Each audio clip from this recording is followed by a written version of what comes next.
Good evening. This is my reflection for my mini interview that I conducted with my brother, Calvin. He is 9 years old. He enjoys math and he's pretty good at it. He's, I would say, an advanced fourth grader. Unfortunately, I wanted to get the interview done in person. We did have to do it over the phone or over the Facebook Messenger. So there was the video and everything. So I could see and observe what he was doing, but we had to do it that way due to our circumstances. My goal was to understand how he approaches problem solving and what strategies that he naturally uses. So to start, I selected 3 math problems, each of them at a different level, and my goal was to observe whether Kelvin used counting, concrete, or abstract strategies to solve each problem. The first 2 he solved using concrete strategies, and then the final one we solved together using counting and abstract strategies.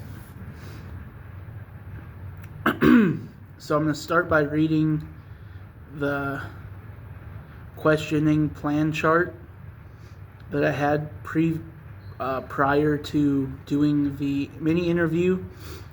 I had 3 questions to help Kelvin understand the problem. Those were: can you put the problem in your own words? What information do we have and what do we need to find? And can you show me the important numbers? Excuse me. So questions geared towards diving deeper into the problem. The middle one was kind of like an underline the important parts that were given and underline the important part that we're trying to find,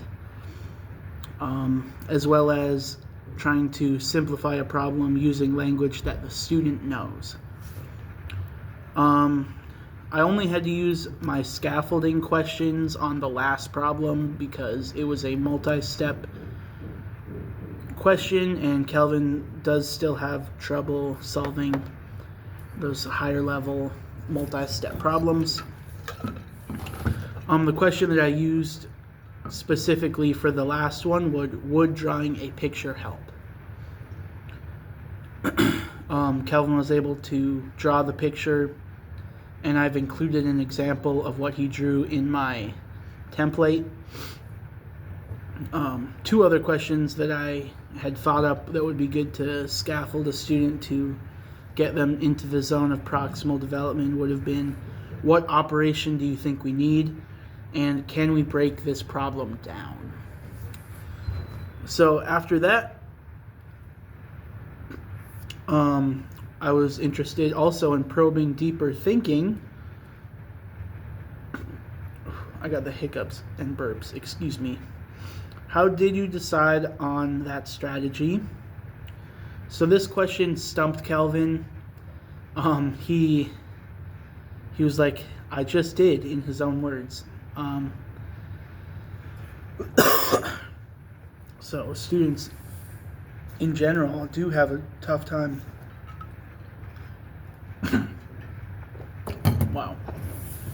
explaining how they solved a problem. Another deeper thinking question would be, what would happen if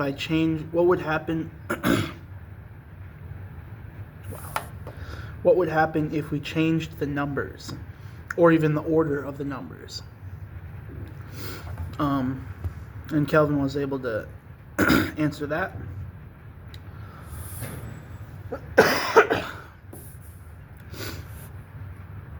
So first off, Kelvin was able to solve a subtraction problem using Skittles. He used his manipulatives for that one. So Kelvin read the problem out loud. He used a counting strategy counting in his head, he had 10 dots, and he removed 3 to get 7. 10 minus 3 equals 7. And then I also asked him to rewrite the question in a different way, and he ended up writing 3 plus 7 equals 10, showing that he does have that concrete knowledge. He also commented that subtraction means taking away. Again, I'll add the image of the apples on a plate being taken away. So I also asked Calvin if Emma had 35 stickers and she bought 7 more and then gave 9 to a friend, how many does she have now? He was easily able to add 35 plus 7, but then got stuck subtracting 9. He tried to maybe like jump ahead of the step and then forgot his place. He was able to use Skittles in this problem to create a group and add 7 more to that group, and then take away 9 after I scaffolded him into thinking in that way. I do apologize for my voice. I'm sorry. I've been giving math tests today, so I've been doing a lot of extra explaining. Abstract thinking with multiplication. Kelvin engaged in this problem by doing repeated addition. So if the problem was, what was this problem? A farmer has 5 fields. Each row has 4 rows of trees, and each row has 3 apple trees. If the farmer picks 2 apples from each tree, how many apples does he collect? So first he did 5 times 4, and then 20 times 3, and then 60 times 2. And again, I'll show an image of the work that he did. This assessment overall in general didn't go perfectly, but it gave me some valuable insight into how a student like Calvin thinks about solving problems. And it showed me that the strengths and areas of improvement are well within reach. Kelvin doesn't have an IEP, but he questionable whether he's on the spectrum or not. My parents are anti-testing, that kind of thing, so I was never tested. Probably could have used that myself. So closing, thank you for watching my reflection. Through this experience, I learned different strategies and how to work with different learners, and how it is essential to ask the right questions before solving a problem, but before guiding the problem-solving process. And I'm dying. Goodbye. Have a great day.